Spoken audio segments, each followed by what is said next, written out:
Et yo tout le monde, c'est Cyclisme 3D, j'espère que vous allez bien. Moi ça va nickel, aujourd'hui on se retrouve pour une toute nouvelle vidéo sur la chaîne YouTube. Et comme vous l'avez vu, très la miniature, aujourd'hui on se retrouve enfin pour cette vidéo d'analyse du parcours du Tour de France. Elle va être assez longue cette vidéo.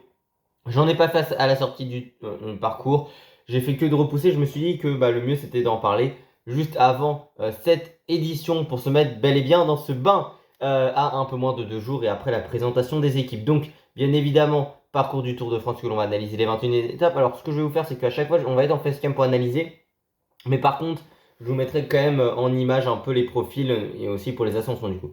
Mais avant que la vidéo commence plus en détail, n'oubliez pas de vous abonner, d'activer la cloche de notification, de liker, partager, commenter et de venir me rejoindre sur Insta et sur TikTok, c'est Cyclisme 3D. On est parti pour cet arc Tour de France sur la chaîne YouTube. Et là, j'avoue que je suis assez content. Donc, quelques chiffres déjà à savoir. Alors c'est vrai, juste avant que Vauclin, quand il avait été forfait pour le championnat de France, il était annoncé comme quoi il était encore malade et qu'il aurait eu un virus sur le Tour Rhône-Alpes. On sait qu'il y a plusieurs coureurs qui étaient malades sur le Tara, donc le Tour Rhône-Alpes. Et cette appellation, c'est juste pour tout simplement aller un peu plus vite, que je l'ai dit. Mais également aussi, on sait que Decathlon a refusé une conférence de presse, de faire une conférence de presse qu'ils ont annulée, parce que certains corps étaient malades, notamment Danouleux. Et du coup, je me pose la question de est-ce que ça peut avoir une incidence sur ce Tour de France, notamment pour Vauclin. Est-ce qu'il sera remis à 100%? Ça peut être une question. Je sais que sur le Tour de Suisse en 2022, il y avait pas mal de corps qui étaient malades, notamment, pas mal de corps positifs au Covid. Et il y a eu énormément d'abandons. Mais c'est vrai que s'il y avait déjà un virus qui traînait sur ce Dauphiné, ça peut être assez compliqué. Même si Danouleux ou Vauclin sont là, c'est qu'ils sont aptes, hein, bien évidemment. Ce Tour de France, ça va être assez simple. On va parler juste de la distance. Alors, je rappelle, sur une limite UCI en kilomètres de 3500 km. Sauf que, alors je le dis tout le temps, mais en 2024, on était sur un Tour de France assez long de 3498 km à peu près. Là, on était à 3333 normalement, mais finalement, on est descendu à 3321 km 200. 54 mm de dénivelé, juste pour vous dire, c'est énorme. Donc, on va commencer par ce parcours chrono par équipe. C'est la première fois donc entre Barcelone et Barcelone, 19 km 600. Première fois depuis 1971 que l'on a un départ de Tour de France qui tout simplement a lieu par un contre-la-montre par équipe. Alors pas un contre-la-montre par équipe comme les autres. Tout simplement pas comme les autres, parce que depuis le Paris-Nice 2023, tout simplement, on a le concept tout simplement de catapulter son leader et de finir non pas à 4 ou à 5 corps comme à l'époque des 9 corps, non, à un seul. Donc forcément, ça va changer. Mais ce qu'il faut dire aussi sur ce parcours-là, c'est que bien évidemment, on va catapulter son leader. Donc la question, c'est de voir jusqu'à quand tu gardes certains coéquipiers. Est-ce que tu finis à 1 ou 2? Parce que si tu as un co-leader, parce que déjà, forcément, ça change une chose. Tout simplement, c'est qu'avant, on pouvait avoir un coureur moins connu qui pouvait porter le maillot leader. Là, c'est directement celui avec lequel tu viseras le classement général. Donc ça aura une incidence.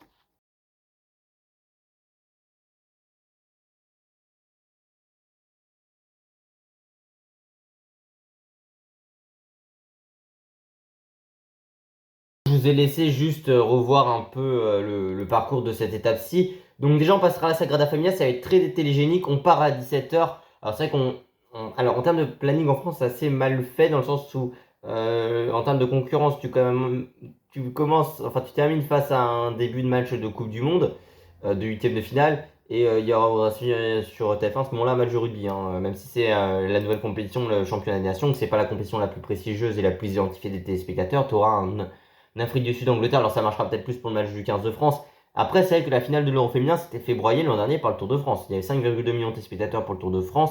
La finale de l'Euro féminin était un peu plus d'1 million de spectateurs. Il y avait 42% pour le Tour de France et un peu plus de 10 pour l'Euro féminin. Mais ce que je veux dire, c'est que du coup, on aura 3 pointages intermédiaires.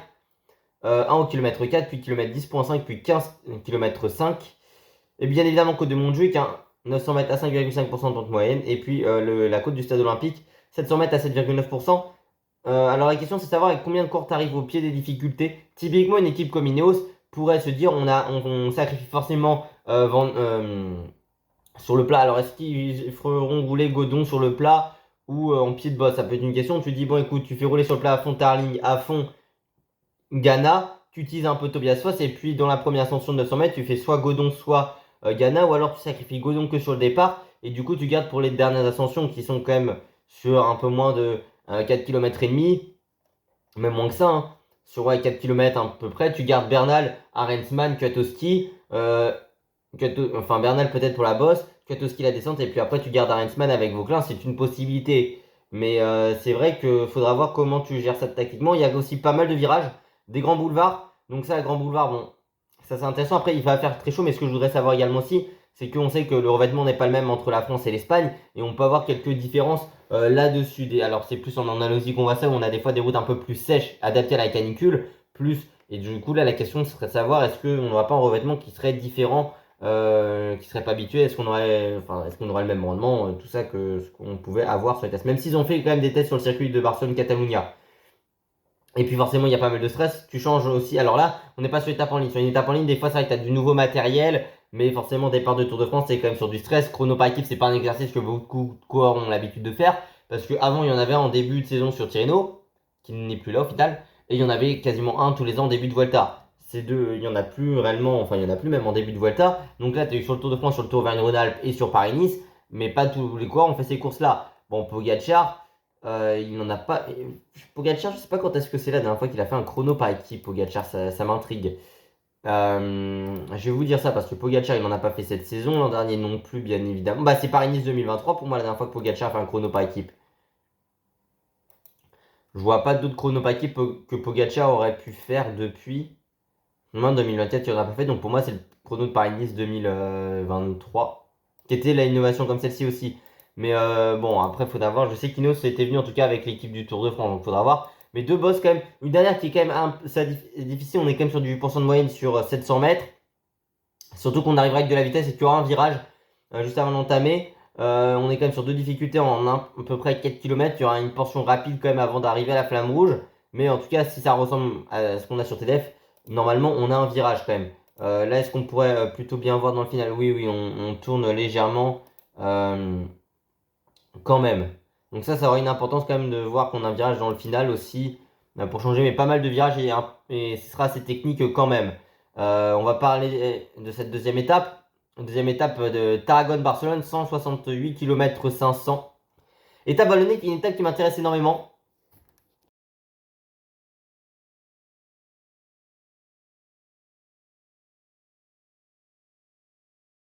Alors, pourquoi cette étape Tarragone-Barcelone m'intéresse énormément? Bon, déjà, on est quand même en circuit, on aura la côte de Bègue, 6 km à 5,9% de pente moyenne en deuxième catégorie, puis trois passages à la côte du du château de Montjuïc qu'on a tous les ans sur le Tour de Catalogne. C'est pas la même difficulté, hein, par contre. Faudra bien s'en rendre compte, mais côte du château de Montjuïc, qui a quand même la particularité d'être assez difficile. On est sur 1 km 600 à 8,8% de pente moyenne. La fin, on finit sur une grosse rampe et c'est un peu étroit quand même, donc il faudra faire attention. Le placement va forcément être très important. On a quand même aussi on finit en montée, parce que la fin de Montjuïc, on est quand même sur une légère remontée dans le final. De toute façon, la ligne arrivée aura lieu au même endroit. Mais comme TDF également, on arrive en descente, on a un virage dans les derniers hectomètres. Mais bien évidemment, il faudra quand même surveiller cela. Également, on a quand même une boucle à faire à 3 reprises. Donc, est-ce qu'à un moment, on pourra arriver que. Bon, c'est sur un peu plus de 20 bornes. Parce qu'à un moment, on a pu se poser la question est-ce que limite, tu ne seras pas capable de récupérer des coureurs qui seraient distancés très tard et que ça pourrait te gêner? En tout cas, ça va être un problème en organisation. Si tu as des coureurs qui sont à un quart d'heure, est-ce qu'à un moment, ou un quart d'heure ou 20 minutes, est-ce que tu ne reviendrais pas sur eux? Je pense que, quand même, du côté d'ASO, on s'est plutôt bien organisé de ce côté-là. Sur le Tour de Catalogne, les coureurs qui se font prendre un tour abandonnent. Mais là, on est forcément sur le Tour de France. Mais très intéressant pour les punchers, honnêtement, c'est peut-être la meilleure opportunité pour les punchers. Il y aura quand même deux difficultés dans le final. Surtout qu'il y a à peine, même pas 3 km entre le sommet de la dernière difficulté et l'arrivée. Sachant qu'il y a une portion d'un peu plus d'un kilomètre, 1,5 km presque de plat avant la redescente. Enfin, non, c'est plutôt, oui, on a un peu plus d'un kilomètre, ouais. Attendez, non, j'ai dit 1 km, mais pas du tout. Enfin, on a une légère portion plateau avant de redescendre, qui sera quand même une redescente qui sera quand même assez rapide. Mais est-ce qu'on pourrait pas avoir une attaque à un homme seul ou deux trois coureurs s'isoler sur le sommet de Montjuïc, sachant quand même que, parce que là on a un découpage de 300 mètres, là que je vous ai montré, donc on est sur du 5,8 plus 5,8, 7,1, 8%, et puis après on est sur 14,7% dans les 400 derniers mètres. Donc forcément c'est plus que difficile. Je rappelle que les pourcentages max en France sont pris sur 100 mètres. Donc là forcément on est quand même sur quelque chose de très difficile. On pourrait avoir un coureur ou deux tenter de s'envoler ici, mais après ça va être difficile pour les récupérer, sachant qu'il n'y aura pas le temps de s'organiser. Donc on peut avoir un puncher. Moi j'aimerais bien une victoire française sur cette étape, type Dorian Godon, type Kevin Vauclin ou Julien Philippe, voire Romain Grégoire. Je pense que Romain Grégoire a des très belles qualités. Sur le Tour de Suisse, il était lâché dans la dernière difficulté de l'étape qu'il gagne, mais il revient dans la descente. Après il y avait très peu de plats, hein, sachant que Pogacar et Vacek revenaient après. Mais ça peut être. Est-ce que ça ressemble pas finalement au championnat de France où la dernière difficulté, le sommet est à 3 bornes? Là, il y en a un peu moins, hein, il y en a peut-être 2 km 5, même pas, mais ça pourrait être trotté dans sa tête. Un Dorian Godon pourrait être bon. Bon, Lenny Martin, je sais pas trop, faudra voir. En plus, sachant que, comme j'ai dit, route assez trotte sur le final, on pourrait avoir des cassures et des coureurs qui perdent quelques secondes sur cette étape-ci également. Donc ça sera important. Après, il y aura un Pogacar qui sera à la lutte avec Vingord, Remco Evenepoel seront là. Mais est-ce qu'on n'aura pas un Van Der Poel comme à Boulogne-sur-Mer qui pourrait avoir les capacités de passer, même si sur la rampe Saint-Hilaire qui avait des très forts pourcentages aussi, il avait été lâché. Est-ce que c'est pas trop long pour lui si on a un Pogacar qui accélère? Ce kilomètre 6, c'est à voir parce que l'an dernier, l'étape de Rouen, si je peux retrouver l'étape de Rouen que Pogacar remporte, l'étape de Rouen sur le Tour de France l'an dernier, il s'impose. Est-ce que je peux voir la fin? Ouais, la rampe Saint-Hilaire par exemple, on était sur 800 mètres à 10,3%, mais on avait du 17,5, du 10,5 et du 12,9 entre les 200, enfin sur les 600 derniers mètres. Donc c'est une possibilité. Et le sommet de la rampe Saint-Hilaire, il est à combien de bandes de l'arrivée exactement? On était le sommet à 5 bandes de l'arrivée. Donc c'est pas totalement pas assez. Ça peut ressembler sur quelques aspects, en tout cas pas forcément en distance avant l'arrivée, mais en tout cas en termes de pourcentage, on a des pourcentages très difficiles aussi. Est-ce que Van Der Poel ne serait pas en train de craquer? C'est une possibilité. Est-ce qu'un Pedersen serait capable de passer également aussi pour s'imposer au sprint? Sachant également aussi, on a eu le changement de points maillot vert, donc maintenant il se tape de place et de 70 points, oui, qui sont donnés, ok. Mais est-ce qu'on a les barèmes qui sont mis sur cette table? Sinon. Mais parce que pendant longtemps, enfin l'an dernier, les points ont été augmentés sur les étapes de puncher. Et je sais que sur TDF, c'est vraiment cool quand je gagne. Enfin, j'allais spoiler le Tour en Torel. Mais en tout cas, le Tour en Torel, le leader du maillot vert, avait 50 points après cette étape-ci. Donc je me pose la question, est-ce que c'est 50 points directement qui sont donnés ou pas? C'est une possibilité à voir. On va passer tout de suite à Graner-les-Angles, l'étape de moyenne montagne, mais qui est quand même assez difficile parce qu'on est sur. Ah, je vous ai pas donné le dénivelé. La première étape, c'est 230 mètres, il me semble, hein. 220 mètres. Et Barcelone, on est sur 1567. Mais étape découpée en deux parties quand même, hein. Parce qu'on a 85 bornes, quasiment tout plat, côté Méditerranée. Et puis après, on arrive côté urbain, mais surtout avec des reliefs aussi. Étape 3, par contre, on est quand même sur Granollers, les Angles, 195 km 900, l'une des étapes les plus longues de ce Tour de France. Au final, c'est la deuxième étape la plus longue de cette épreuve aussi. Donc ça sera assez intéressant. Toujours prévu de la chaleur quand même, hein. Ça va être assez important. Mais on est sur une étape 195 km 900, certes, mais le dénivelé, 1500, non, ils ont mis 1567, non, 3940, oui. Non, attendez, je me suis trompé pour Barcelone, c'est absolument pas, c'était combien? 2049, ouais.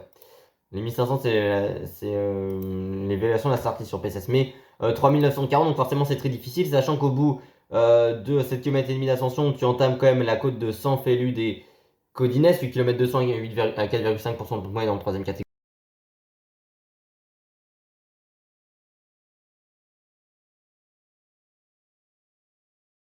Et puis après, tu enchaînes quand même avec, bon, on est du kilomètre 71 quasiment jusqu'au sommet du Colada des Tozes, 3 km, enfin, les 3 derniers kilomètres 900 à 9% de moyenne, mais surtout 9 km 400 à 6,6. On est quand même en long faux plat montant, notamment à Cap des Vanoles au sprint intermédiaire, mais c'est longue ascension.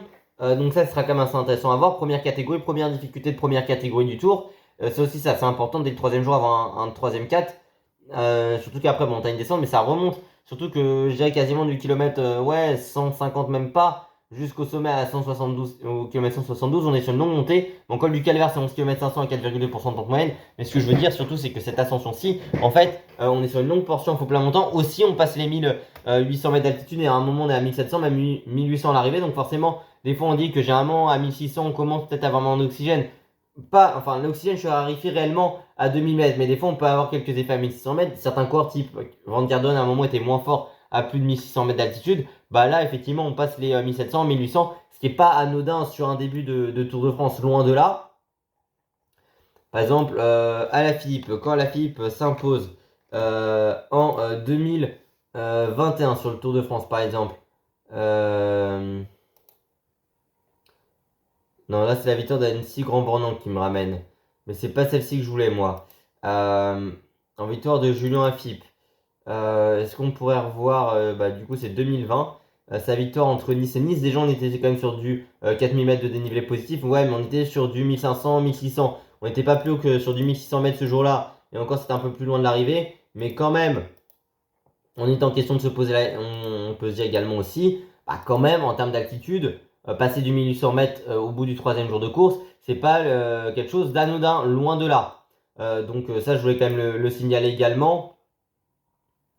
On est quand même sur une étape assez difficile, sachant qu'en plus, ça descend pas totalement, on a une portion descente, puis après on remonte, puis redescente pour arriver aux angles, sauf que les angles, bah, le dernier kilomètre est quand même assez intéressant. On est quand même sur un kilomètre, le plat des angles que je vous mets. J'ai pas mis le découpage de toutes les premières ascensions parce que réellement, bon, elles sont un peu plus roulantes. Mais en tout cas, le plat d'Elmire, on est sur un kilomètre 700 à 6,7% de pente moyenne, dans les 400 premiers mètres à 5,7, puis après 8,5, 6,7 et 6,3. Arrivé pour Puncher, c'est vrai qu'on pourrait, enfin quand je dis Puncher, ça dépend également du scénario. Est-ce qu'au bout de 3 jours de course, certains coureurs qui auraient été battus sur 2 premières étapes iraient en échapper, on laisserait une échappée aller au bout, quitte pour Elder par exemple qui aurait pris le maillot jaune dans la première étape, en tout cas l'un des principaux gros favoris pour le top 5 voire podium, pourrait se dire, bah écoutez, je lâche le maillot jaune pour qu'une autre équipe ait le poids de la course, c'est une possibilité. Ou alors on se dit, écoutez, on est quand même sur une étape de quasiment 4000 mètres de dénivelé, et si on ne testait pas nos adversaires, c'est de faire quelques écarts, voilà, tester un coureur par exemple, ça pourrait être aussi enfin, quelque chose qu'on pourrait voir. En tout cas, on pourrait se dire, écoutez, on a envie de tester un ou deux coureurs. Par exemple, on pourrait se dire, Remco n'a pas couru depuis longtemps, on pourrait le tester. Est-ce qu'on n'a pas envie de tester Sexas? Est-ce que Pogacar ne dirait pas, eh ben, tiens, on va vouloir lâcher Vingegaard? Est-ce qu'on n'a pas envie de, bah, par exemple, de tester la Visma Lease the Bike sur ce type de parcours-là? Est-ce qu'un Vauclin, s'il est en jaune, on voudrait le faire perdre, on voudrait qu'il perde le maillot jaune, Vauclin ou même un Yusso? Est-ce qu'on ne voudrait pas écarter, pas Yusso, mais oui, même est-ce qu'on ne voudrait pas tester lui ou son équipe? On peut voir ça. Après, est-ce que Pogacar s'occupera de tout le monde, ou que Vingegaard, ou que Sexas, ou que Lipovic, par exemple? Est-ce que, par exemple, on pourrait pas se dire, tiens, on essaie d'isoler les Red Bull, et par exemple, est-ce que Remco se sacrifiera à 100%, ou est-ce que ce sera Lipovic? On peut voir cela. Étape 4, Carcassonne-Foix, 181 km 900, 2784 mètres de dénivelé positif. On est sur un profil baroudeur parce qu'on est quand même avec le col de Villerouge, 8 km 600 en 3%. Non, ça c'est pas répertorié, c'est le col de Bédos. Attends, c'est le col commande de Bédos, voilà. Mais c'est 5 km 600, 4,3% de pente moyenne. Puis après le col de Coudon, juste après le sprint intermédiaire avec Kian. Toujours assez intéressant s'il y a une échappée de suivre des mouvements qu'il peut y avoir un sprint intermédiaire. On peut avoir un ou deux coureurs qui tentent d'anticiper, qui sont juste avant avec Kian, là où Mollema s'était imposé en 2021. C'est 10 km 900, 5,5% de pente moyenne. Long plateau du kilomètre 104 au kilomètre 125 avant une descente.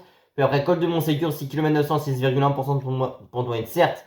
Mais bon, c'est surtout qu'on est à 3,1, 6,4, 8%, 8, 5,6, 4,9, 7,7 et 7,8. Le sommet est plus difficile quand même pour cette ascension-ci. Le sommet est au kilomètre 147, donc on a quasiment 35 km avant l'arrivée avec quelques portions qui remontent vers fond. On pourrait dire que c'est pour une échappée. Est-ce qu'un coureur qui bascule au sommet du col de Montségur a totalement la course gagnée? Pas forcément. On pourrait se dire, si le peloton n'est pas très long, qu'on pourrait reprendre les hommes de tête. Alors, on n'est pas dans TDF, où forcément, bah, quand tous les organismes sont pleins, enfin, il y a très peu de fatigue en début de course, c'est les favoris qui vont s'imposer tout le temps en première semaine. Là, on pourrait se dire, une échappée pas aller au bout, et pourquoi pas, comme on l'avait la veille, changer de leader du classement général pour pas assumer le poids de la course dans la première étape pyrénéenne qui pourrait fatiguer des coureurs, et sur une étape de plat également. Après, les équipes de sprinters rouleront certes, mais je veux dire, on pourra essayer de garder quelques forces parce que la troisième semaine est très très dure, mais la deuxième semaine, avant quand même l'étape du Markstein et avant l'étape notamment du plateau saison, bah t'as quand même Belfort qui fait 220 km, mais surtout t'as l'étape dans le Cantal et t'as l'étape du Sel qui seront assez fatigantes quand même. On est à moins d'1% dans les kilomètres. On arrive à fois, comme lors de la victoire de Warren Barguil dans la préfecture de l'Ariège ou de Hugo Le qui est dédié sa victoire à son frère et Warren Barguil le 14 juillet 2017.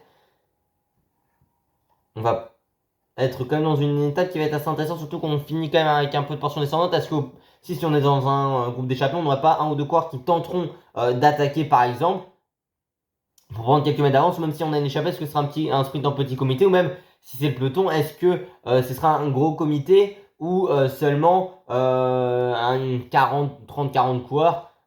Faudrait voir, sachant que c'est vrai que pour moi c'est une étape typiquement baroudeur, honnêtement, sur cette journée-là, sachant que c'est une journée assez casse-pattes en milieu de première semaine aussi pour le 4e jour. Bon, l'arrivée pour les sprinters, 158 km. Bah, ASO, j'ai envie de vous dire, on en parlera, je pense, sur l'étape 4 du tour en temps réel ou quoi. Sur qu'est-ce qu'on peut faire pour modifier les étapes de place sur le tour. Mais 150, on en fera une vidéo. Je pense, première journée de repos peut-être. Lannemezan-Pau, 158 km 300. Bon, étape de 150 bornes, on va passer à Tri-sur-Baïs, Castelnau-Marognac, la ville d'Antoine Dupont, bien évidemment. Vic en Bigorre. Tri-sur-Baïs, c'est là où le départ de une étape remportée par Desmar qui est arrivé à Pau en 2018. Mirande notamment. Quelques reliefs, hein, le dénivelé positif, je vous en ai pas parlé, mais on est sur 1395 km. Et une étape au poids, alors on annonce aussi dès la première semaine beaucoup de chaleur sur ce Tour de France. Est-ce que ce sera pas un problème pour Pogacar, mais aussi est-ce qu'on n'aurait pas un moment le protocole canicule qu'on avait vu sur l'étape de Carcassonne en 2022 où Gaudu avait expliqué en stream qu'il avait eu sur son compteur 42 grands moyenne et un pic à 47 et le protocole canicule tout simplement c'est l'autorisation de prendre un ravitaillement dès le kilomètre 0 jusqu'à la fin et à tous les véhicules, y compris aux ambulances, notamment, et on arrose un peu plus la route aussi dans certaines portions de goudron avec le véhicule du Gros Léon, mais on peut penser également aussi, est-ce qu'on n'aura pas une canicule rouge un jour qui arriverait, et l'état de la route d'Occitanie de 2022, bah, elle faisait 80 bandes parce qu'il y avait un département qui était en vigilance orange canicule et un en vigilance rouge, et celui qui était en vigilance rouge n'avait pas organisé, mais est-ce qu'on le ferait pour un Tour de France, c'est une question. Quelques petites difficultés, mais première arrivée pour les sprinters. Ça sera atypique, forcément, ça va beaucoup frotter entre les coureurs du classement général qui voudront pas avoir de cassure. Je pense que la zone sprint sera à 5 km de l'arrivée, mais forcément, bah, on n'aura pas. Alors, il y aura peut-être une hiérarchie après les angles, mais en tout cas, il y aura peut-être aussi beaucoup de coureurs qui n'auront encore toutes leurs ambitions et peut-être encore une hiérarchie qui n'est pas totalement stable. Est-ce que s'il y a un baroudeur maillot jaune, il voudra par exemple être placé encore, forcément ce sera le cas, mais aussi les leaders voudront frotter et forcément pour les sprints du Tour de France, beaucoup de tension, on a envie encore bien fait. Certains coureurs ont envie de se tester sur un premier sprint par exemple, comme c'est le cas pour une première étape de montagne. Beaucoup de coureurs ont envie de se tester, voir ce qu'ils sont capables de faire. Ça peut être le cas. Et surtout également aussi, ça va beaucoup frotter ça, je l'ai dit. Énormément de tension. Attention aux chutes bien évidemment. Il faudra voir si on n'arrive pas très rapidement parce qu'on est en léger faux plat montant. J'ai pas vu le pourcentage moyen du dernier kilomètre, non 0,5%. Mais faudra quand même se méfier. On arrive à Pau, la porte d'entrée des Pyrénées. La troisième ville qui a eu le plus de fois le Tour de France après Bordeaux et Paris. Mais oui, ça va être très difficile. Enfin, ça va être une arrivée pour les sprinters. Alors, Tim Merlier manœuvre très très bien en étant parfaitement placé avec Van der Bergue. Il aura quand même un train très très bien avec du Stuyven à ses côtés, même si la grande preview avec toutes les starties c'est demain. Mais on peut voir honnêtement ce qu'on est capable de. Enfin, ce qui est capable d'être de nuit. Il y aura qu'un classement de la montagne ce jour-là par contre. Mais ouais, ça va être assez intéressant honnêtement à voir pour l'arrivée dans les Pyrénées-Atlantiques. On est quand même en ville. Alors, est-ce qu'on aura de l'aménagement en bas? Je pense que oui. C'est peut-être la même arrivée que 2018, donc remportée par Desmar, et 2024, donc la victoire de Philipsen. Aussi, est-ce que certains coureurs ne seront pas lâchés? Alors, Philipsen, quand il s'impose en fin de deuxième semaine, je crois que c'est l'étape où il y avait eu des bordures. En tout cas, oui, bah oui, il y a eu des bordures, mais il y avait des groupes vraiment assez dispersés. C'était un sprint limite en plus petit comité, mais on était avant l'étape qui arrive à Saint-Lary-Soulan et on était 2 jours après l'étape du Luran. Mais faudra voir cela. Et premier sprint du Tour de France, ce qui va être assez intéressant, même aussi pour les coureurs qui jouent le maillot vert, parce que tous n'auront pas forcément beaucoup de points également. Est-ce qu'on aura beaucoup de candidats pour en échapper? Peut-être des Cara rurales, des équipes comme Groupama qui n'ont peut-être pas grand monde devront aller dans les coups de toute façon, donc ce sera à voir. Les Pyrénées,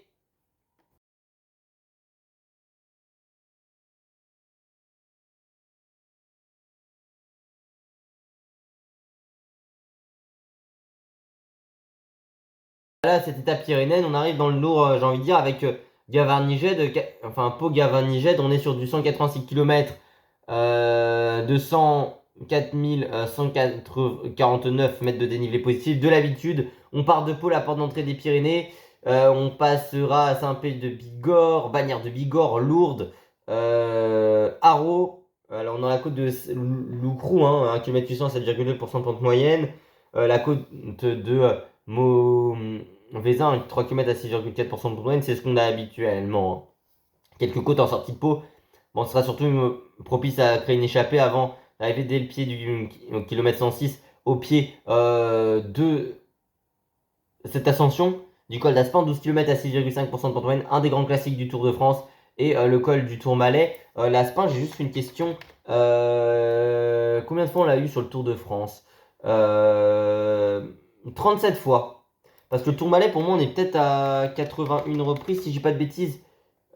Tourmalet, est-ce qu'on a Tourmalet? Col du Tourmalet, pour moi, c'est 81. Ils ont mis 63 reprises sur le Tour de France. Par exemple, 1911, oh, 5344 km. Mais col du Tourmalet. Ouais, je regardais juste les passages du Tour de France dans cette ascension-ci. J'arrive pas à le retrouver. Bon, Bruno Armia qui habite ici, certes, mais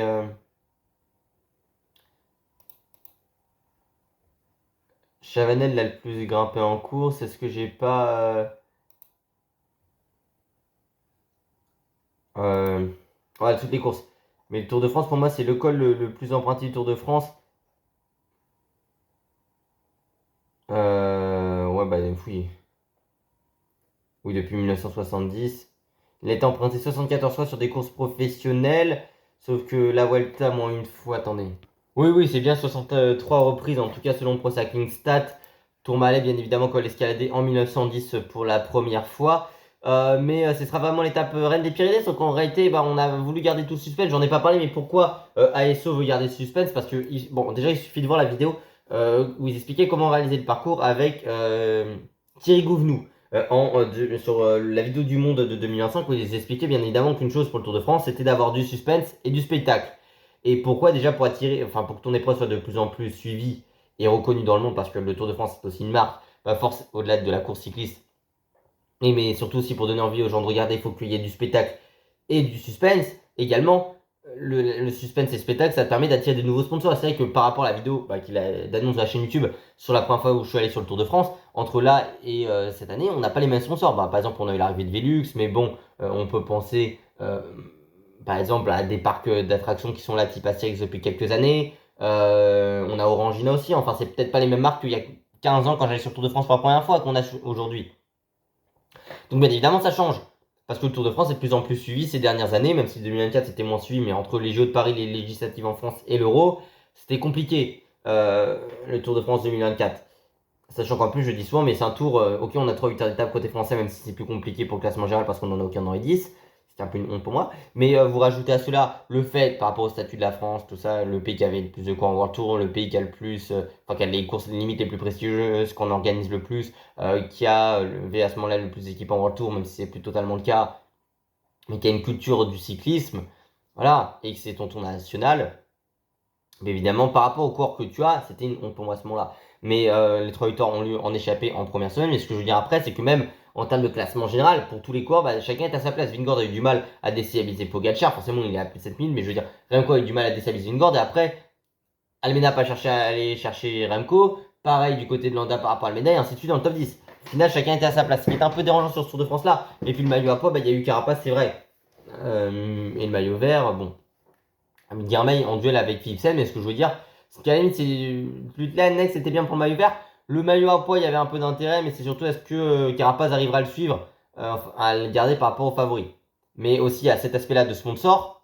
Et du coup, ASO a envie de ménager le suspense jusqu'au bout. Sauf que pour avoir du spectacle et du suspense limite dans les yeux d'ASO, c'est une course à l'échalote, aller chercher le maximum de dénivelé. Et moi, ce que j'aime pas sur ce parcours du Tour de France, j'en parlerai peut-être après, mais c'est qu'on a beaucoup de redites parce qu'on passe souvent par le Tourmalet à Aspin, mais surtout qu'on fait 2 fois la même chose. L'Alpe d'Huez, on s'est dit, bah forcément, dans l'imaginaire, on ne peut pas faire cette ascension sans les 21 virages. Et donc, alors que Sarenne, on voulait le faire depuis longtemps, bah du coup, on va faire Sarenne le lendemain, et là, comme sur le Dauphiné 2017, la fin de l'Alpe d'Huez. Bon, on fait 2 fois Barcelone avec la même arrivée, mais on passe à plusieurs reprises à Nevers de Cise. Au Grand Ballon aussi, même si bon, le Marchen on l'a fait il n'y a pas très longtemps. Et puis souvent à SO, quand il découvre une nouvelle ascension, type Planche de Belle-Fille, on l'a fait 2012, 2014, 2017, 2019, 2020, 2022, hommes et femmes. Et après on l'a plus refait. Mais Col d'Alloz, on dit c'est la montée du 21e siècle avec les pourcentages et les ruptures de pente, ok. Mais 2020, 2023, 2026, on l'a fait à la suite. Même si les chemins blancs qu'ils ont redécouvert, ils l'ont pas refait. On a retenté Super Bannière, ça n'a pas l'an dernier. Bon, le Granon l'a pas retenté depuis, par exemple, ou le Puy-de-Dôme. Mais même, il y a des endroits qu'on a plus fait depuis longtemps. La Charente-Maritime depuis 2016, par exemple, depuis 2020. Même la Sarthe, on l'a fait pas trop. La Normandie, entre 2016, le Grand Départ, et l'an dernier, on n'y est pas allé. Même si on n'était peut-être pas si loin que ça. Par exemple, sur la carte du Tour 2018, on n'était peut-être pas très loin qui est là-bas. Là, c'est 2014, mais plus loin, il y a 2018.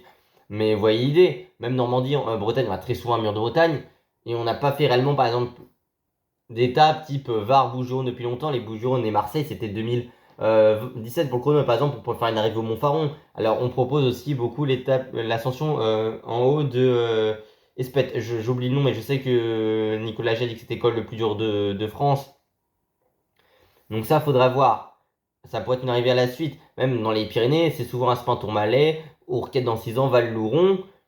Marie-Blanc, on l'a fait à quelques reprises, souvent Saint-Lary-Soulan, mais après, tu as quand même Soulor ou Aubisque, mais j'ai l'impression qu'on est souvent sur 10 cols peut-être. Alors, il y a eu le port de Balès qui a été rajouté il y a 15 ans peut-être, mais je trouve souvent, par exemple, l'Axe 3 Domaines, on n'y va plus, la Toussure, on n'y peut aller. Après, la Toussure, c'est une montée régulière, donc aujourd'hui, c'est des forts pourcentages qui font des écarts par rapport à la Plagne l'an dernier, où oui, maintenant, c'est des forts pourcentages qui font plus des écarts, donc la Plagne, c'est plus difficile. Et moi, ce qui me gêne, par exemple, c'est on pourrait avoir une étape de plat, par exemple, qui fait tout ce qui est l'Hérault. Gare Bouches-du-Rhône, par exemple, avec tout ce qui est plan racine, justement, pour l'aménagement du territoire là-dedans, avec plusieurs stations, et puis pourquoi pas, ou même Var Bouches-du-Rhône et t'arrives au Mont-Faron, au-dessus de Toulon, ça pourrait être intéressant. Donc ce serait plus Bouches-du-Rhône, Var, mais vous voyez l'idée. Même à certains endroits où on y va moins ces derniers temps, ça aurait été intéressant. Je sais pas, ces endroits-là, même Bassin-Arcachon, je sais pas si c'est possible, mais ce serait sympa aussi. Euh, Là, je regarde un peu la carte, mais bah, le GR, on y est légèrement allé, mais on fait pas mal Massif Central. Est-ce qu'on n'aura pas une 9h12 du Massif Central au bout d'un moment? C'est à voir. Alors là, on fait Aspin, on fait Tourmalet, donc 17 km 200 à 7,3%. Souvenir Jacques Godet, bien évidemment. 2107 mètres. Normalement, c'est 2115 mètres le Tourmalet. Pourquoi ils ont mis 2107? Pour moi, c'est 2115 mètres le Tourmalet. Mais bon.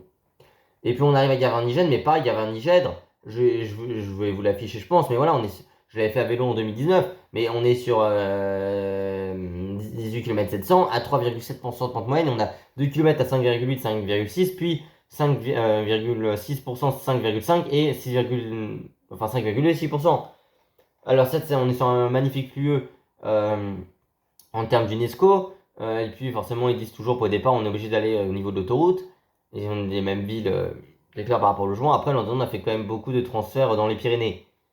Mais moi, Enfin, cette étape, les Pyrénées, moi, ce qui me gêne aussi, c'est qu'on n'escalade pas trop les Pyrénées. Alors, les sont pas trop fans de ce massif montagneux-là.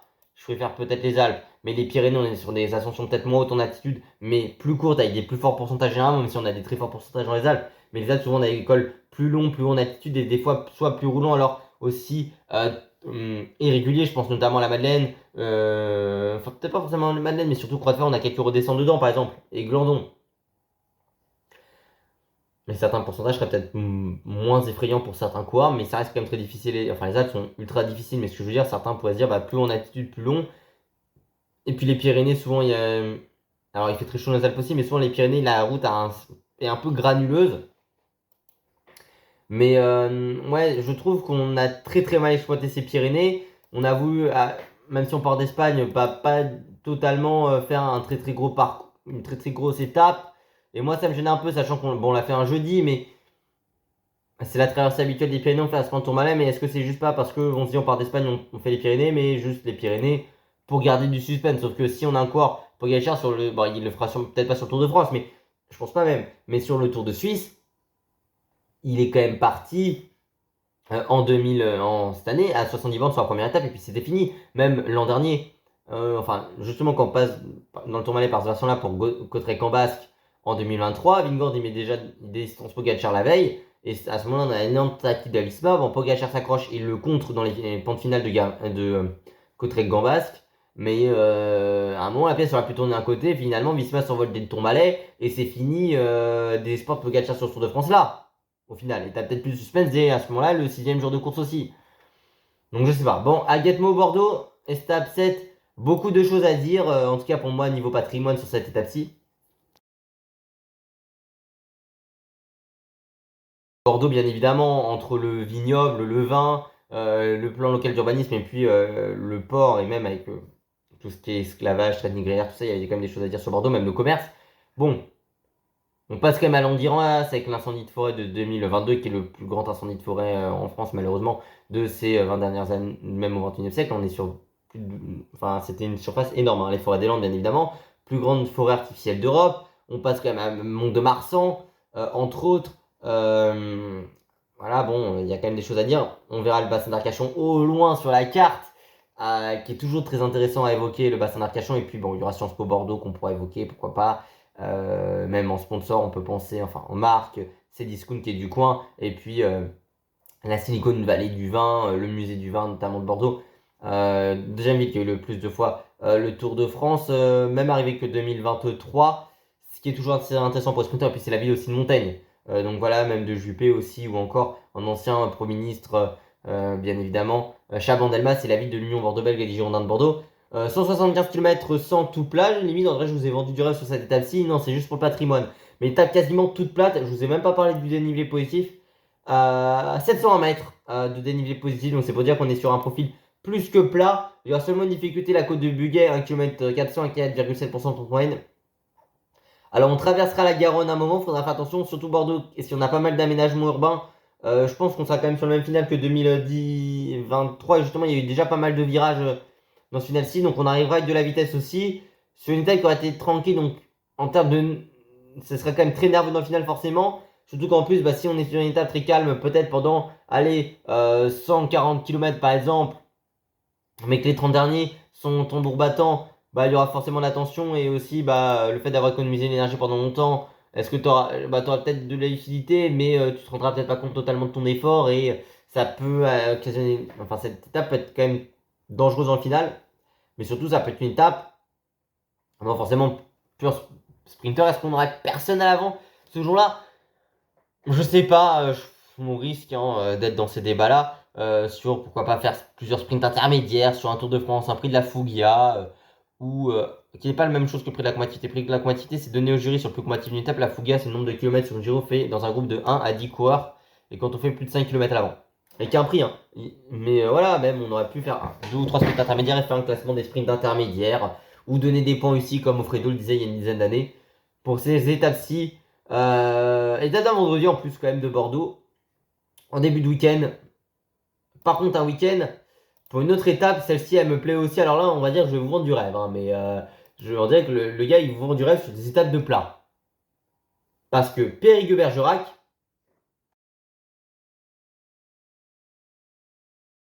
étape 8, bah, c'est 180 km 400, 1353 mètres de dénivelé, la même étape qu'en 2017 quasiment. ASO quand ils nous en ont parlé, ils ont surtout dit voilà, elle avait énormément plu aux téléspectateurs de France Télé. Je pense que c'est pour ça qu'on l'a mis en week-end, parce que ça avait beaucoup plu. Et du coup, forcément, en termes de patrimoine et en termes de beauté, on a envie de la remettre un week-end. Ça peut être très intéressant. Bergerac, forcément, pas que l'histoire de Renaud Bergerac, mais on est intéressant. On est dans le Périgord. Et puis, on a quand même deux, trois petites choses. On passe quand même à Montignac-Lascaux, la grotte de Lascaux. On passe à Sarlat, bien évidemment, la première ville concernée par le plan.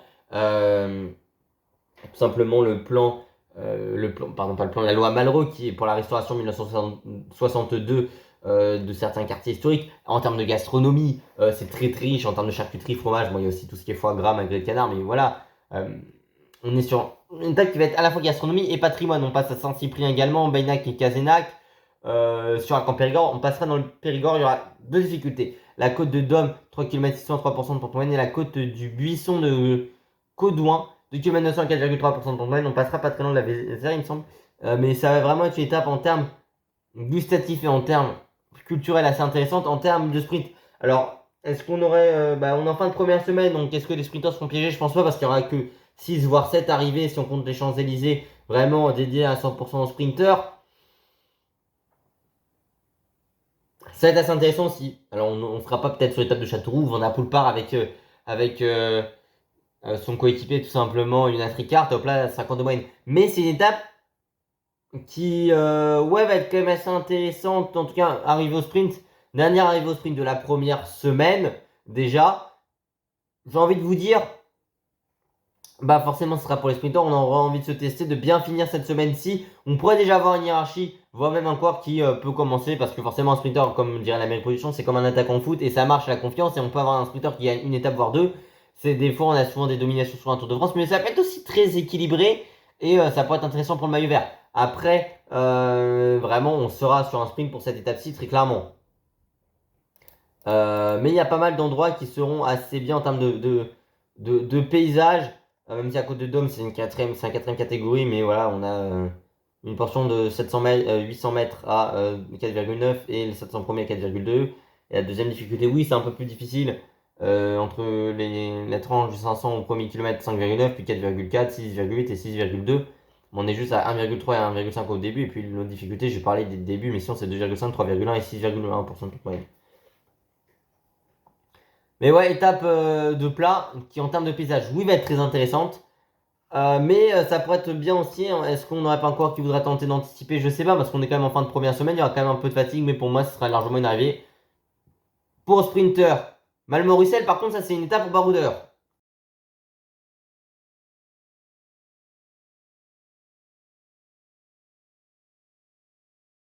Oui, on est sur les routes de la Corrèze, et forcément, route de la Corrèze, on reprend Alors, on est déjà sur du 3244 mètres de dénivelé positif, 185 km 500. Mais étape très difficile. Déjà, on reprend le Sucomet de 2020 avec la victoire de Marquechi.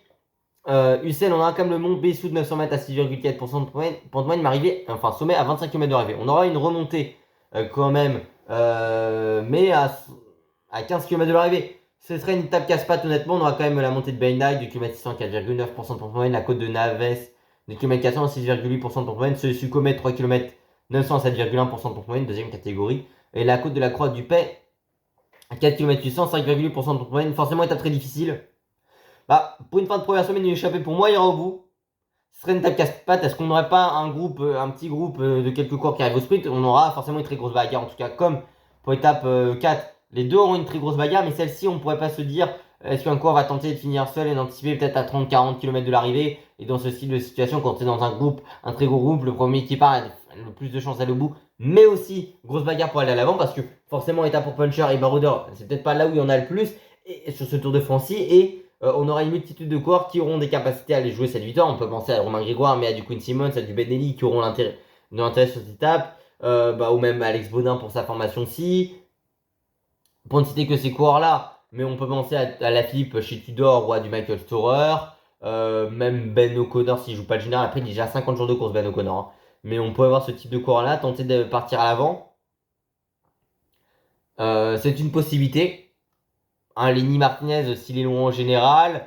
On pourrait avoir pas mal de scénarios. En tout cas, pas mal de coureurs très motivés pour partir à l'avant. Ça va être assez intéressant. Et donc, forcément, si on a beaucoup de coureurs qui sont intéressés pour aller à l'avant de la course, même un Yannis Guérin pour être à l'avant, là, Stana pour mettre du Higuita ou du Terrada, bah, le problème, c'est que beaucoup de coureurs ont envie d'aller à l'avant. Est-ce que du Kort Nielsen pourrait y être, par exemple? Je donne tous les coureurs qui me passent en tête et qui pourraient être bons sur ce parcours. Donc, c'est quand même ouvert à une multitude de coureurs. Jordan Gigat qui a dit qu'il voulait viser Victor Étape, mais aussi pourquoi pas prendre le maillot jaune en début de semaine, et en disant par exemple à Lalio, par rapport à Lalio, il a dit quand tu prends le maillot jaune à ce moment-là de la course et que tu as pas mal d'avance sur le Giro, tu sais que tu vas aller loin, tu peux bien figurer au général, il peut pourquoi pas jouer le maillot à poids, et une victoire pour Total, ce serait bien pour eux qui veulent récupérer un sponsor, mais je me dis que cette étape-ci, comme l'étape 4, ça va rouler très devant parce que tout le monde voudrait être à l'avant, même un OLN pourrait avoir sa carte ou un Campenard si on leur laisse aller à l'avant, par rapport à l'étape du Carcassonne. En plus, dernière ascension, comme je dis, à 25 km de l'arrivée, il y aura une portion montante, mais franchement, on peut être, parce que c'est 2 km 100, 4,9% dernière montée. 160, au kilomètre 171,5 le sommet. Mais pour moi, en tout cas, on est sur une étape qui sera pour baroudeur, mais avec pas mal très casse-pattes, où il faudra avoir un très beau sens tactique pour essayer de partir à l'avant. Pour en plus fin de première semaine, donc on aura une journée de repos le lendemain. Certains coureurs pourraient se dire, bah, c'est les dernières forces qu'on va donner cette semaine, même un Valentin pareil Pinte, là je peux me dire, est-ce que Castro voudrait aller à l'avant, Lennart Van Edvelt, ouais, Warren Barguil, même côté Caroural, on peut envoyer du monde à l'avant. Euh, Franchement, c'est une étape qui pourrait se faire à beaucoup de monde, un Katowski à l'avant de la course par exemple, ou un Bernal, Arensman, enfin je dis vraiment tous les coureurs que je vois être dans une échappée. Mais il y a du monde qui pourrait être candidat. Marco Frigo aussi là parce que je vois le maillot de la NSN. Mais ça peut être très très intéressant en tout cas. Et puis, étape du 14 juillet.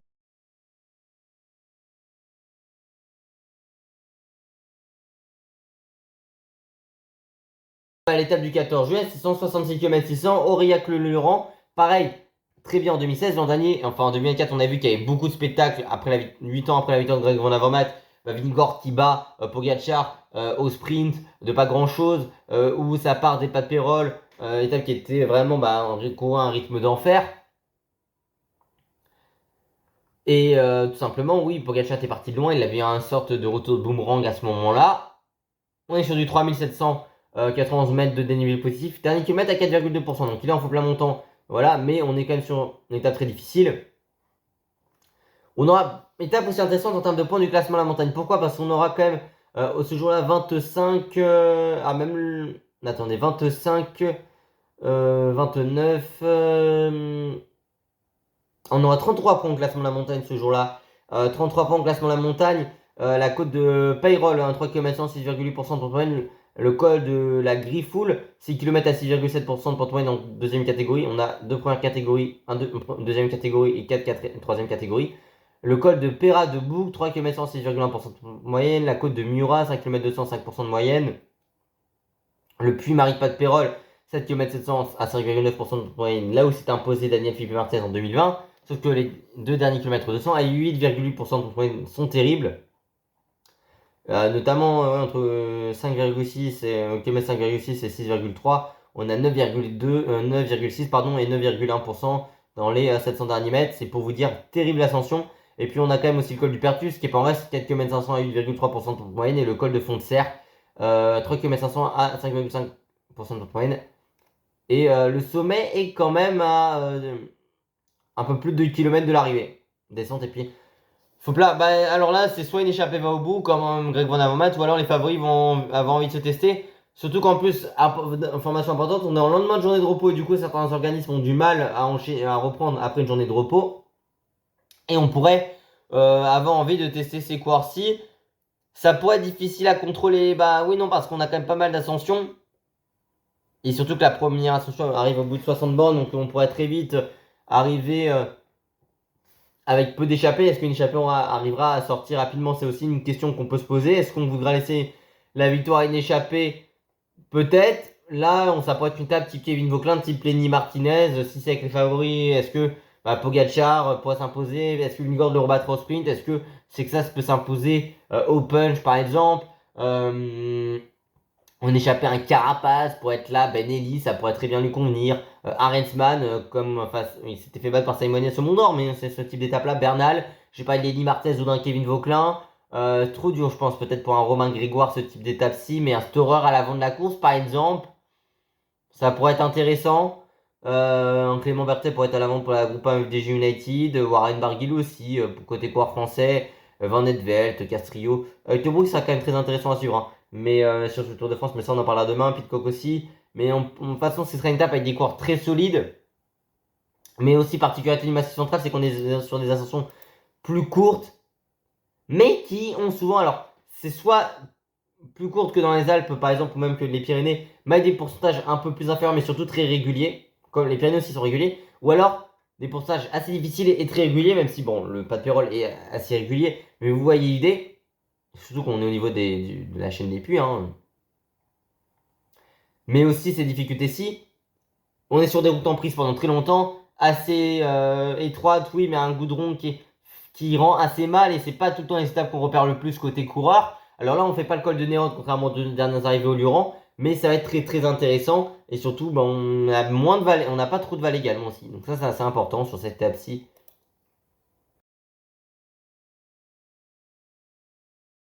Bon, bien évidemment, étape 11, Vichy-Nevers.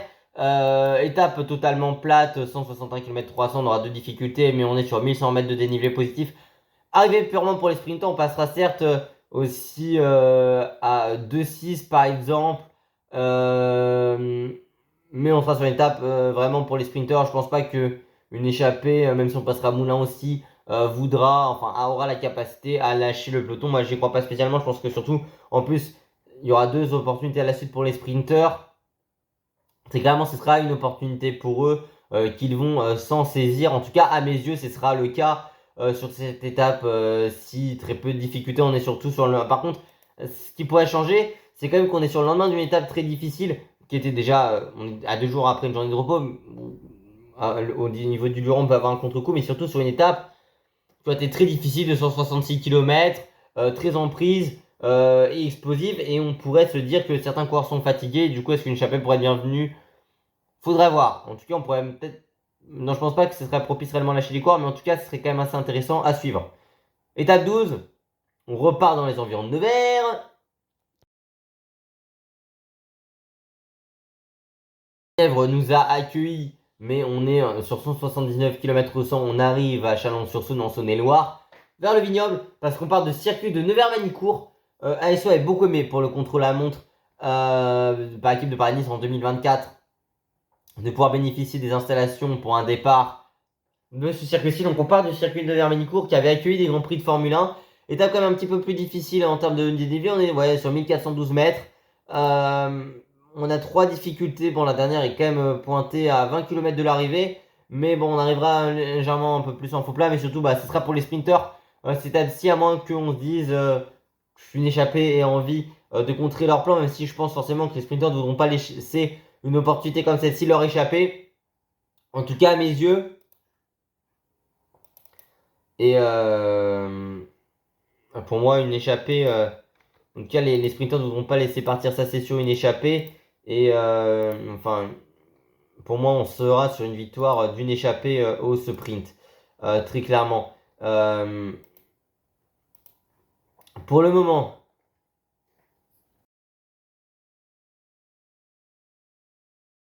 Et, on va peut-être même maintenant entamer une nouvelle étape. On va passer du coup à l'étape 13. Étape la plus longue de ce Tour de France. C'est vrai que même en termes de longueur, alors 210 km l'an dernier à peu près, 210 ou 220 en 2023. Mais j'ai dit l'étape la plus longue du Tour de Bretagne, qui est une course avec beaucoup d'équipes continentales ou de réserves. On était sur 204 bornes, cette épreuve remportée par Romain Sparfel au classement général. Et là on est sur 205 km 800. Par contre, assez intéressant, c'est qu'il faut quasiment 150 km avant le pied de la première difficulté. Donc une échappée peut prendre du champ, mais aussi ça peut être en 2 temps cette étape-ci.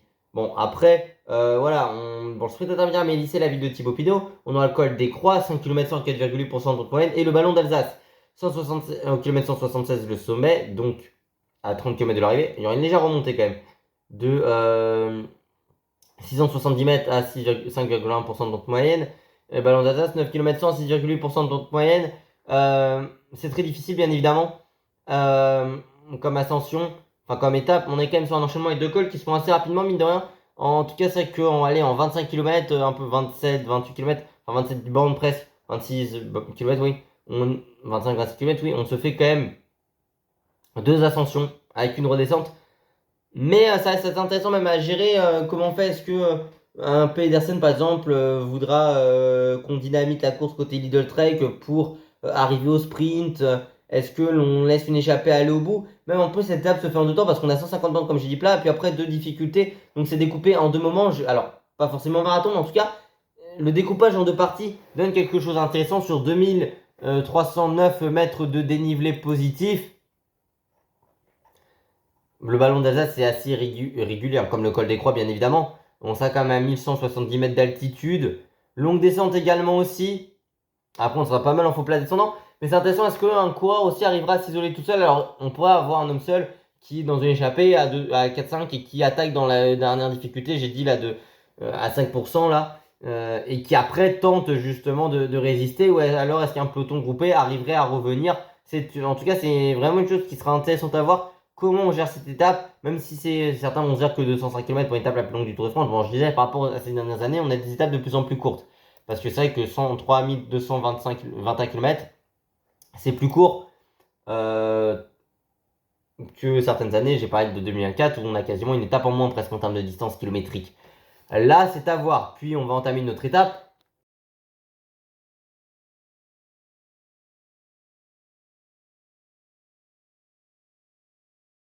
Ce troisième week-end de course, c'est Mulhouse-le-Marstein. Et Mulhouse-le-Marstein, on n'est pas non plus sur une étape vraiment de transition ou autre chose. Non, on est sur du très très difficile, l'une des étapes les plus difficiles de ce Tour de France, 155 km 300, 3941 mètres de dénivelé positif, mais on est quand même sur 5 ascensions. Alors, c'est génial parce que sur Pro Cycling Stats, ça ne marchait pas mon profil. Bon, c'est génial, mon Pro Cycling Stats ne marchait plus là. Voilà, on va pouvoir... Non, écoutez, je pense qu'on va passer sur Pro Cycling Stats ici. Si ça marche, donc... Je voulais arriver à cette étape... Donc 14, étape 14, Mulhouse-le-Marchaigne, avec quand même pas mal de difficultés. Bien évidemment, le grand ballon, 1331 mètres d'altitude, mais surtout les 6 derniers kilomètres, 527,4% de moyenne, parce que c'est 21 km 6 à 4,8. On passe une première fois sur la ligne d'arrivée au bout de 43 km, mais on y reviendra plus de 110 km plus tard, parce qu'on aura le col du Page. Donc on passe au Marchaigne, non, mais col du Page. 9 km 804,9% de moyenne, dont le dernier kilomètre et demi à 8,6. Le ballon d'Alsace, 9 km à 6,8% de moyenne comme hier. Et puis après, le col du Hansbruck qui n'est pas répertorié, où on est sur 3 km 600 à 5,2, mais déjà avant on monte sur le col du Chim, 3 km 700 à 5,3% de moyenne qui ne sont pas répertoriés au classement du classement de montagne. Et puis, terrible col du Hague, parce qu'on est sur 11 km 200 à 7,2% de pente moyenne. Mais ce col du Hague que je vous mets en découpe, bah c'est simple, on a quand même le dernier kilomètre 200 à 10,9% de moyenne, sachant qu'on a quand même une portion descendante. Hein. C'est pour ça que la moyenne est moins difficile. Évidemment, c'est une voie verte qui a été goudronnée et qu'on découvre. Alors, elle est en première catégorie. Généralement, ils ont dit que vu que c'est... Pour savoir les critères, c'est on multiplie le cadre du dénivelé de la pente moyenne avec la longueur. Normalement, il faut 600 points et là, ils sont peut-être à 596. Mais on est sur du 8,3, 7,9, 9,9, 7, 8,7. Bon, on descend à moins 3,3%. Mais qui n'est pas une totale descente. On est plus sur une portion faux plat descendant presque. 8,1, 9,4, 6,2, 8%, 4,3. Léger au plat. Enfin, léger au plat en tout cas, on est sur une portion moins dure. Avant du 10,9 pour le dernier kilomètre. Très difficile, sachant que ça ne descend pas après. Parce qu'on est sur du faux plat descendant. Mais on aura 7 km avant d'arriver au Marchaigne. 6 km et demi pour être précis. Étape très difficile, c'est peut-être l'une des étapes de ce Tour de France, surtout avec ce col du Hague. Alors certains disent qu'on n'aura peut-être pas spécialement des si gros écarts que ça, mais on sait qu'aujourd'hui c'est avant tout des ascensions avec des forts pourcentages qui font des écarts. Et on est sur une dernière semaine plus qu'explosif en termes de longueur et en termes de dénivelé. Et cette étape-ci, surtout avec ces dernières ascensions qu'on attend aussi beaucoup, on peut avoir des écarts quand même, des mouvements, mais ce qui va être assez intéressant, c'est est-ce que aussi on ne pourrait pas avoir sur les 6 derniers kilomètres et demi, peut-être pas, un regroupement ou même des quelques coureurs qui se font une jonction sur le sommet. Ça, c'est peut-être une inquiétude qu'on pourrait rencontrer là-dessus, sachant que le dernier kilomètre est quand même à 2,1%, là où Pogacar s'était imposé en 2023 pour la dernière étape de montagne de Thibaut Pinot sur le Tour de France. Mais en tout cas, on est vraiment sur une étape qui est très difficile dans ces Vosges. On sait que Christian Prudhomme aime beaucoup les étapes en Franche-Comté aussi, mais tout ce qui est le Massif central, les Vosges et le Jura, justement des massifs dits intermédiaires par rapport aux Alpes et aux Pyrénées. Bah là, on peut avoir une très très belle décision. Est-ce que c'est le grand col aujourd'hui pour faire une décision dans les Vosges? Alors, il y a le Platzer Basel qui est difficile ou la planche de Belfi et super planche de Belfi, mais là, on est quand même sur un col ultra difficile. Est-ce que ce serait pas le premier hors catégorie limite des Vosges? En tout cas, c'est une question, mais on pourrait avoir une décision et peut-être que si on a des gros écarts, on pourrait le remettre en hors catégorie par la suite. Étape 15, Champagneux Plateau de Solaison.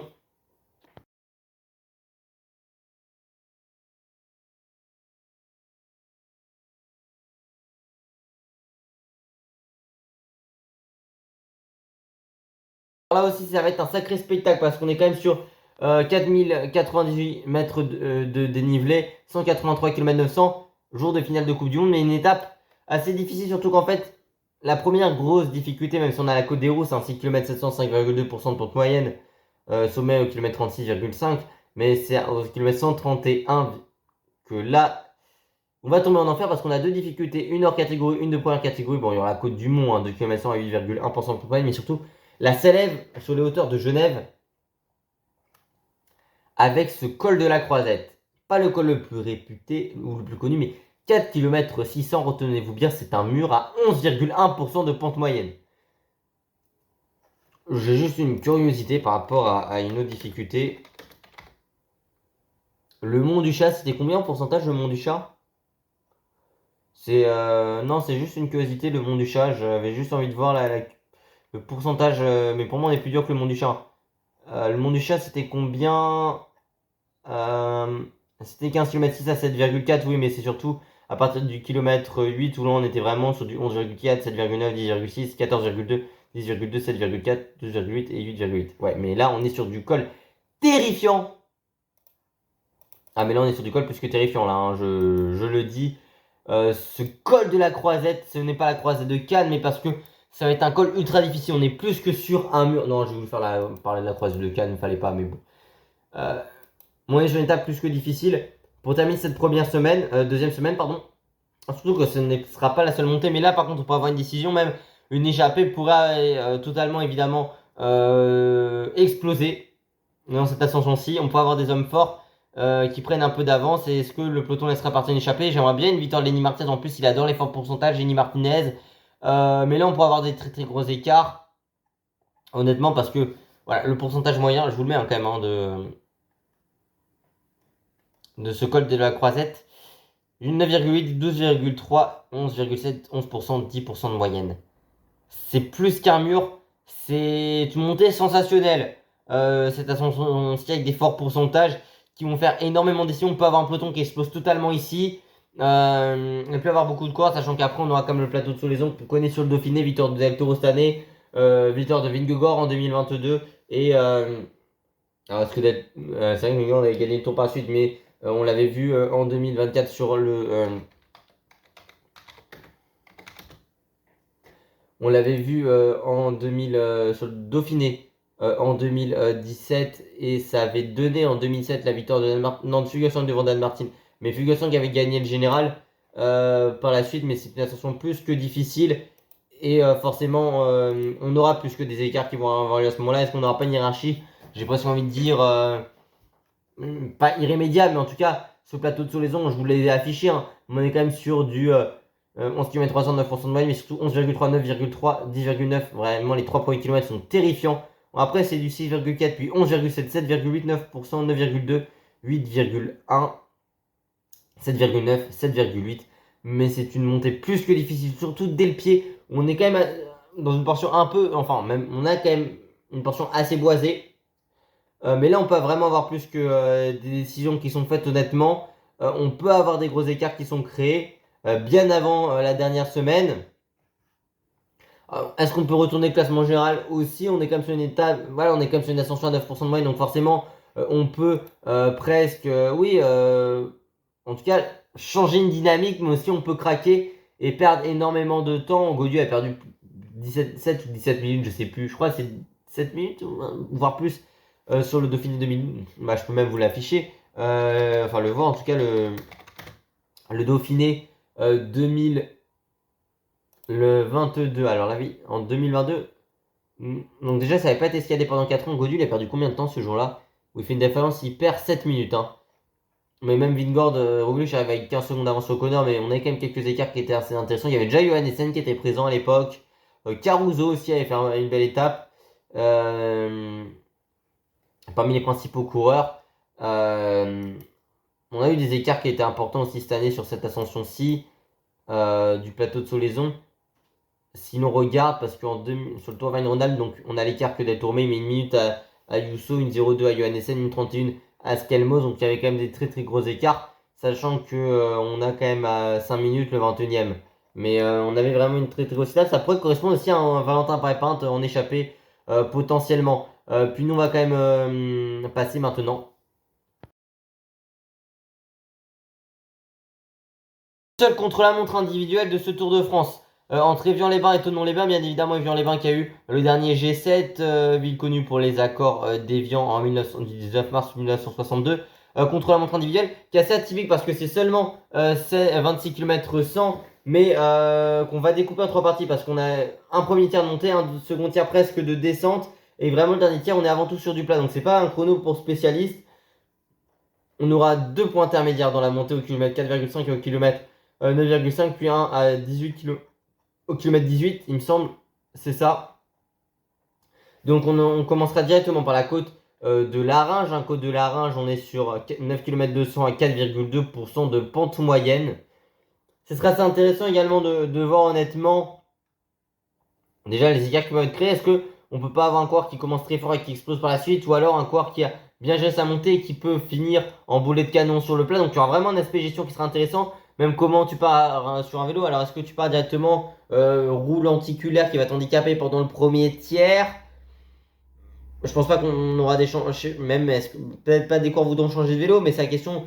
Forcément, tu parlais des prolongateurs, mais comment tu pars en tout cas en termes de matériel? Il y aura vraiment une question qui pourrait être intéressante à se poser sur le format. Est-ce que c'est que roue lenticulaire ou à bâton directement, ou alors vélo de route de base avec que des prolongateurs pour la première partie? Enfin, ce serait intéressant à voir. Je pense qu'il y aura peut-être un peu plus de questions au niveau matériel à se poser sur le chrono individuel. Mais vraiment, c'est cet aspect gestion en 3 parties que je voulais quand même retenir dessus.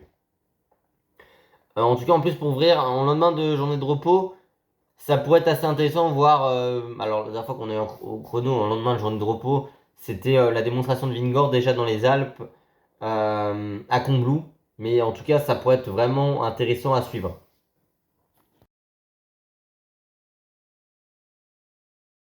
Et puis on arrive en Isère à Voiron, entre Chambéry et Voiron. On passera quand même à plusieurs reprises à Chambéry d'ailleurs sur cette étape-ci, Chambéry-Voiron.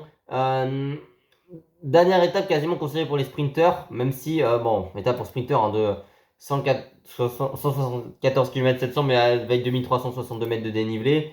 Côte de Bassa, 1 km 500 à 6,0% de moyenne. Côte de Roussillon, 1 km 805,2. Le col des Prés, ouais, 3 km 500 à 6,6. C'est parce que je veux pas faire de référence avec le col des Prés, mais vous voyez l'idée. Côte de Saint-Jean-d'Arvey, 1 km 200 à 6,5% de pente moyenne.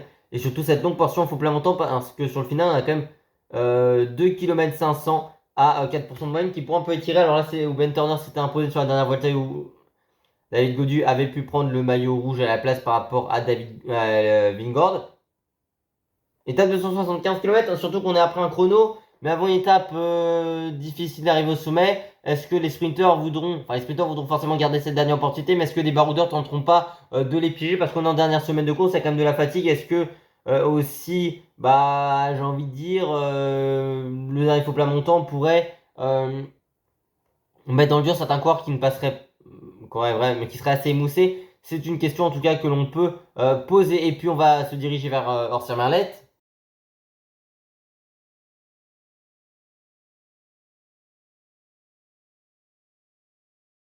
Voiron, Orsières-Malette, on est quand même sur une étape 18 de 185 km 200, mais très difficile. 3944 mètres de dénivelé positif. La côte d'Angent, 11 km 600, 5,5% de pente moyenne. On passera dans le Vercors, dans cette étape-ci, justement, avant l'ensemble Vercors. Je crois que c'était peut-être là-bas d'ailleurs, ce col-là qu'on avait passé en bus quand j'étais dans le Vercors en terminale. Et la côte de Monténard, 9 km 200, 5,0% de moyenne. Et puis surtout, la côte de Terrasse, 3 km 300, 6,7%. C'est vrai qu'une longue partie peut faire penser avec la côte de Saint-Léger-les-Mélès, 2 km 500, 6,7, à l'étape remportée par Roglic. Déjà hors Sermelette en 2020, parce que je sais, on avait pas mal de difficultés, mais c'était vraiment ouais, assez vallonné. Tout le monde n'avait pas un enchaînement de col, mais c'était assez casse-pattes et en long faux plat pendant très longtemps. Vraiment que des routes en prise aussi. C'est assez important. Avant Sermelette, bien évidemment, connu pour Luis Ocadia en 1971, il me semble, hors Sermelette, si je dis pas de bêtises. Orsières-Malette, cette station de ski, le Tour de France, c'est 71 avec la victoire de Ocagna, c'est ça. Avec Merckx qui perd 8,42.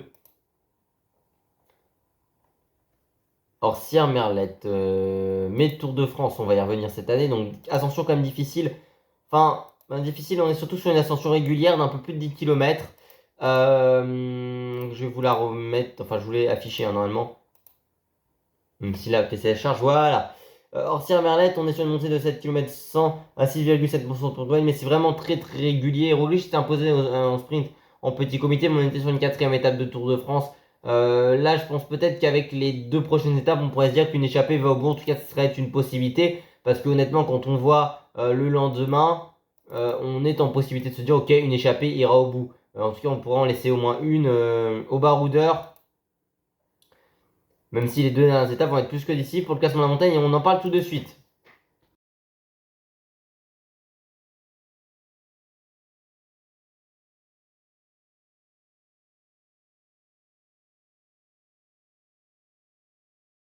ASO voulait faire un départ explosif pour cette étape de 127 km 900. Le dénivelé positif 3572. On passe directement du col Bayard 4 km 700 à 7,2%. Le col du Noyer 7 km 300 à 8,4%, qui avait été escaladé pour l'arrivée à Super Dévolu sur le Dauphiné 2016, mais aussi sur la victoire de Richard Carapaz en 2024. Et puis après, longue portion de transition du kilomètre 25 au kilomètre 93, on n'aura pas d'ascension répertoriée, même si on aura quand même quelques portions montantes, mais notamment à Corps du kilomètre 706%, mais surtout ce col d'Ornon, 5 km 506,3% de pente moyenne, puis après plongée vers l'Alpe d'Huez, étape assez nerveuse, forcément 127 km, mais en fait, moi je suis assez étonné dans sa conception, parce que on s'est dit, on veut faire un début explosif qui permettrait à une échappée de prendre le large sur le peloton, très bien, mais par contre, moi ce que j'apprécie pas trop, c'est qu'on n'a pas réellement d'enchaînement de col, et c'est vrai que cette longue portion de vallée peut casser peut-être le rythme de la course, alors on aura quelques courts distancés d'Ornon, avant cette Alpe d'Huez, 13 km 800 à 8% de moyenne. Alors, même si les deux derniers kilomètres 800 sont peut-être moins difficiles, mais bien évidemment, montée mythique, c'est 21 virages, le virage des Hollandais et l'Alpe d'Huez. Alors, on a combien de passages sur le Tour de France déjà? Je crois qu'en plus, c'est vraiment un chiffre presque rond. Enfin, pas presque rond, mais la montagne des Hollandais, bien évidemment. Alors, l'Alpe d'Huez.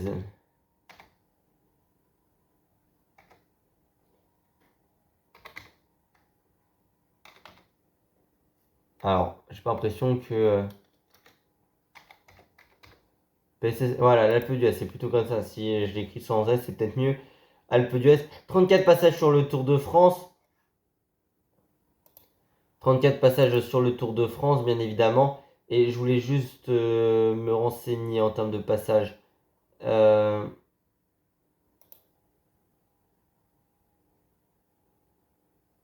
Non, c'est peut-être pas le mieux. Toutes les courses, voilà.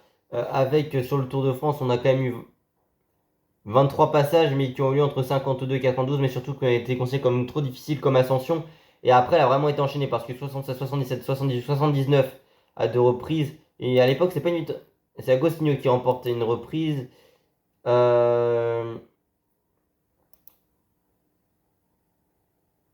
en tout cas, c'est vrai qu'on a eu, après les passages en 79, 3 fois en 79. Ah, mais c'est pire qu'ASO cette année, hein. 81, 82, 83. En passage, on avait vraiment, bah, par exemple, à un moment, on l'avait quasiment tous les ans parce que 84, 86, 87, 88, 89, 90, 91, 92, à deux reprises, 93, 94, 95, 97, 99, 2001, 2003, 2004 avec le chrono, 2006, 2008. 2011, bien évidemment, avec l'une des plus belles étapes, victoire de Pierre Roland, mais avec bataille à 5 pour le général, victoire d'étape française, des retournements de situation dans tous les sens, c'est une bataille pour tous les classements. 2013, évidemment 86, Hinault Lemon main dans la main. 2013, la double Alpe d'Huez avec la victoire de Riblon. 2015, la victoire de Thibaut Pinot. Et puis bien évidemment 2018, la victoire de Geraint Thomas en sprint groupé. Et 2024 2022 avec la victoire de tout simplement de Thomas Pidcock. La montagne des Hollandais. Alors, parce que j'avais vu un moment le nombre de victoires à l'Alpe d'Huez. Euh,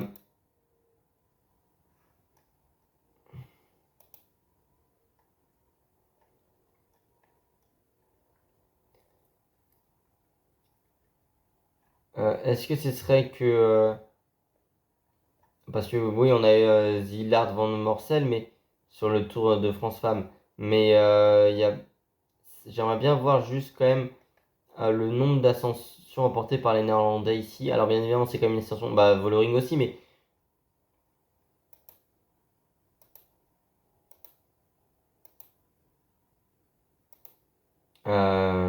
Voilà, c'est peut-être mieux. Donc, on a eu 3, 4, 5 avec Winnin qui s'est imposé à deux reprises. 6, 7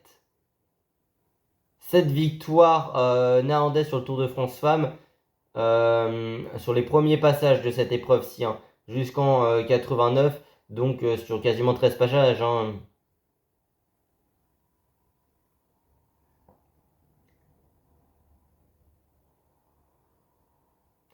Sur 14 passages pour être précis, avec pas mal de victoires néerlandaises. Ça n'a plus été le cas depuis, hein, mais chez les hommes en tout cas, parce qu'on a eu 4 victoires chez les femmes. Mais voilà, c'est quand même 8 victoires néerlandaises très rapidement. Oui, 3 victoires néerlandaises. Mais et The mec qui s'y est imposé en 79. Mais oui, bien évidemment, cette Alpe d'Huez, la montée mythique, qui peut faire la décision. En tout cas, ça va être quand même quelque chose d'assez intéressant. Mais c'est en fait, moi, c'est la conception de cette table que je suis pas réellement fan. Parce que, ok, tu te dis en grosso modo, on fait les 21 virages, mais ok. Mais moi, la construction des tables, c'est pas réellement des enchaînements, c'est beaucoup de portions de transition. Parce qu'on commence très difficile. Plus vraiment une partie un peu plus calme, je dirais, transition, avant Ornon, puis descente et Alpe d'Huez. Mais là, on a l'étape nuit.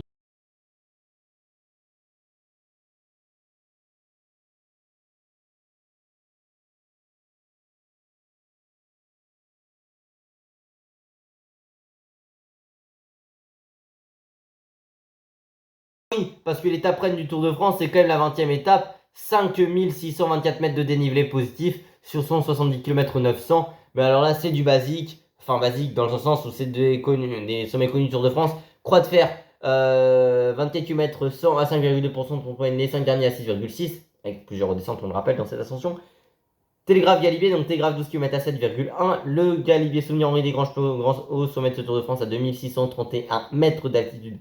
17 km 700 à 6,9% de moyenne. Le col de Sarenne, 1980 mètres, 9 mètres d'altitude. Il n'y aura personne.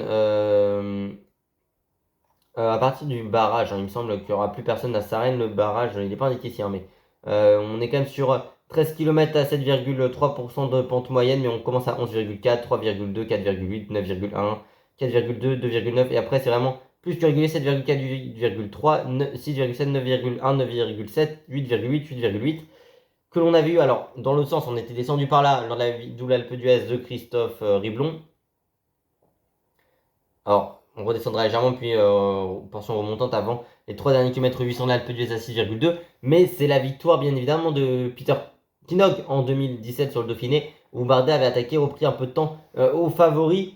Étape, en fait, bah, le problème, c'est à qui tout double. Alors, certes, effectivement, comme dirait Pasteur, sur le podcast Parole d'Espère de France Télé, on a eu ces dernières années beaucoup d'avant-dernière étape, très difficile en montagne, oui. Mais moi, ce que je n'aime pas là-dedans, c'est que, bah, enfin, déjà, ça n'a pas eu totalement de retournement de situation. Et là, on le voit, on a une étape très difficile. Oui, mais après, est-ce qu'on peut avoir des comptes d'apothicaire? Parce que forcément, on aura déjà une hiérarchie qui sera à peu près donnée et on pourrait justement voir des comptes d'apothicaire se créer et tout simplement, bah, tel coureur pas réellement attaquer ou suivre. C'est franchement.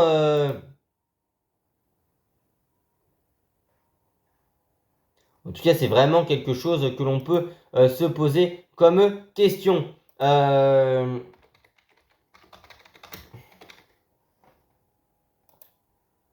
Mais en tout cas, c'est une question que l'on peut se poser aujourd'hui.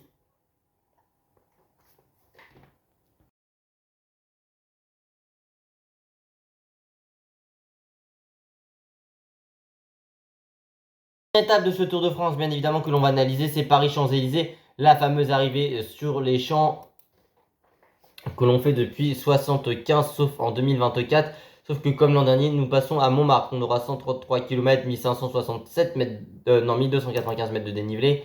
On aura la côte des pavés des gardes notamment. On arrivera par le château de Versailles, entre autres. Mais bien évidemment, on aura 3 passages sur la ligne d'arrivée, non 4 avant d'entamer la côte de la butte de Montmartre, 1 km à 5,4% de pente moyenne, qu'on fera 3 reprises, sauf que modification par rapport à l'an dernier, le sommet sera plus tard, et oui, plus tard le sommet, parce que cette fois-ci on aura plus de 10 km avant d'arriver, contrairement aux 6 de l'an dernier, donc on pourrait avoir légèrement quelques corps qui peut, enfin un peloton qui peut se reformer grosso modo, en tout cas avoir une ou deux jonctions de groupe, la côte de la butte de Montmartre que je vous mets ici, hein, la rue Le Pic, avec le circuit final, on est sur 1 km à 5,5% de moyenne, 5%, 4,5, 6,2, 7,5 et 3,9. Voilà. Mais en tout cas, moi, ce qui m'intéresse aussi, c'est de voir qu'effectivement, on est sur un parcours légèrement différent. En tout cas, on a plus de portions de transition que l'an dernier, ce qui rajoute quand même qu'on pourrait avoir des jonctions. Après voilà, ce parcours c'est peut-être pas ce que je kiffe le plus, le fait qu'on ait pas mal d'endroits qu'on n'ait pas vu depuis quelques années, qu'on soit vraiment surtout sur l'aspect double, et surtout qu'on oublie réellement les Pyrénées, mais c'est ça un peu qui me gêne, et que des fois c'est un peu du vu et revu qu'on peut revoir. En tout cas, j'espère que cette vidéo assez longue vous aura plu. Si c'est le cas, n'oubliez pas de vous abonner, activer la notification, liker, partager, commenter, venir me rejoindre sur Insta, sur TikTok, c'est 3D pour trouver la prochaine. Ciao.